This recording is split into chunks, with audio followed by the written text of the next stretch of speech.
It was awesome. I think just from the outpouring of support that you see all over social media, just shows you what a great guy Bix is, and how much he's meant to all the people that he's played with over his career. He's had an unbelievable career. So, and even, had Bill Peters here as a coach with Bix, and to see how emotional he was talking about him was hard not to get choked up.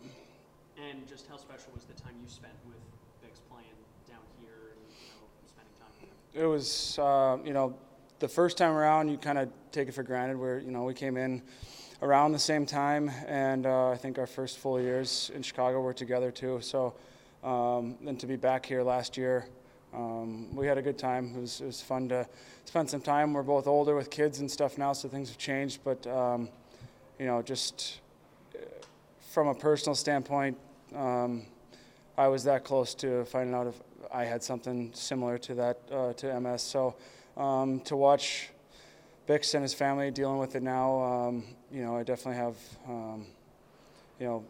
send my prayers and thoughts to him and his family. But I definitely feel for him because I could have been in his shoes very easily. What does that do for you? Like you said, it's very inspirational. But to guys in the league, guys in the Hogs, to see him kind of push through that, I guess, what does that set an example of? I think it more than anything puts things into perspective. We've talked a bunch of times this year about this being a really tough year all around, but it puts things into perspective that he doesn't get to come and play next year, and other guys that may be feeling down, maybe myself included, throw me in that mix too. You wonder where what's next in the career, and seeing someone like that doesn't get a chance to play next year kind of makes you count your blessings and realize how cool it is what we get to do every day. I'm talking about that too, realizing how cool it is. I know some of the younger guys too really maybe kind of reinstilled that, like that this is what we get to do, seeing that excitement in them.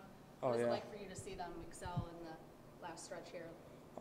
It's been great. I mean, that's the thing you can take away from here is hopefully, I know things didn't line up in the win column for us, and we're not going to make the playoffs, but if guys got better and grew as people, as professionals, and they can come in next year a better player than they started this year, then you have to be able to take something from that, because that's what this is a developmental league for guys trying to get up to the NHL, and so hopefully guys can take that away.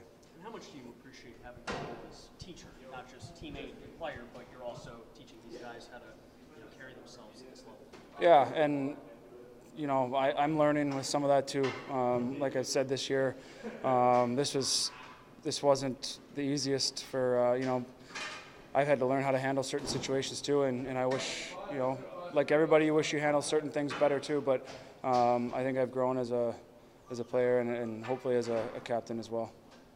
One guy who's really improved from last year to this year is Vaughn. Can you talk about his transformation, what he went through last year, and how he's been able to succeed? Yeah, I think it was his first year.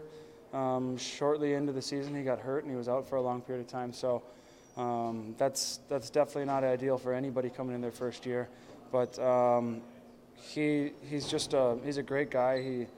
He doesn't take himself too serious, but he does take what he does serious, and I think that's a big deal. I think he comes to work, and he got a chance to play a little power play a little bit more offensive role this year, and he's taking advantage of it, and hopefully he sets himself up to be able to have a shot next year in Chicago.